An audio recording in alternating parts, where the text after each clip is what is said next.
Jom Carl may sabwatan. At Kuya Jomar hindi na nakapagpigil.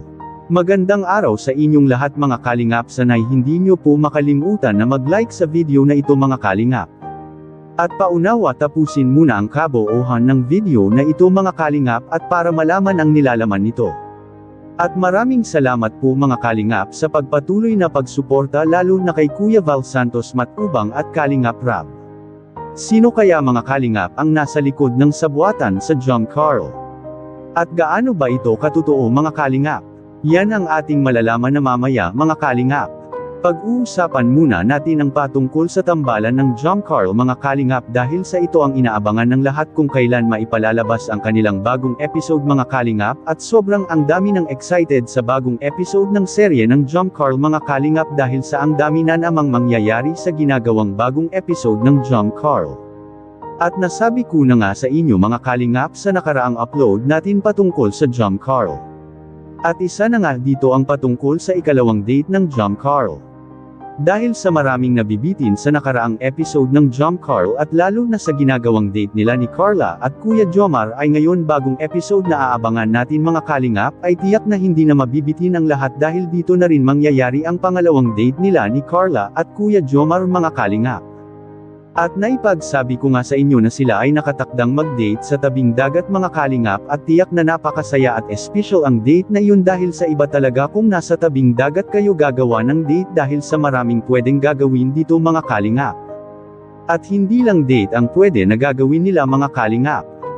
Maari rin silang maglaro at talagang hindi masasayang ang kaabang-abang na Part 27 ng Jom Carl. Ang malaking concern lang ng karamihang viewers mga kalingap patungkol sa Jom Carl ay sana anya ay wala ng ibang makaka-eksena bukod kay Kuya Jomar mga kalingap. Dahil sa marami anyang magagalit kung sakali na mayroong ibang makaka-eksena sa dalawang sikat na tambalan. At nag-alala rin ang karamihan baka sakaling mangyari na may sasali sa Jom Carl na love team ay maaring magugulo anya ang isip ni Carla at hindi na ito makapag-focus sa kanyang pag-aaral.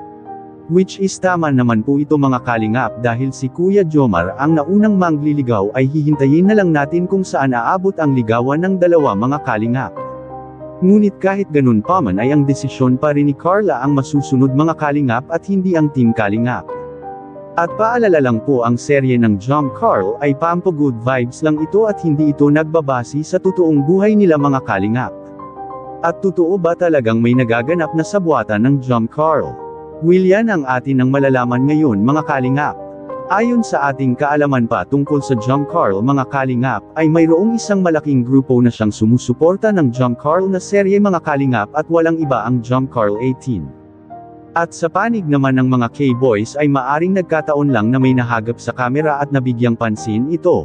Ngunit hindi ito nangangahulugan na mayroon ng nagaganap na sabwatan sa Jom Carl mga kalingap dahil sa alam na alam naman nating lahat ang mga ginagawa ng Team Kalingap ay lahat pantay-pantay at lahat magkakaibigan lang silang lahat, at wala namang problemang nangyayari. Anong masasabi niyo po mga kalingap tungkol dito? Please comment and God bless you all.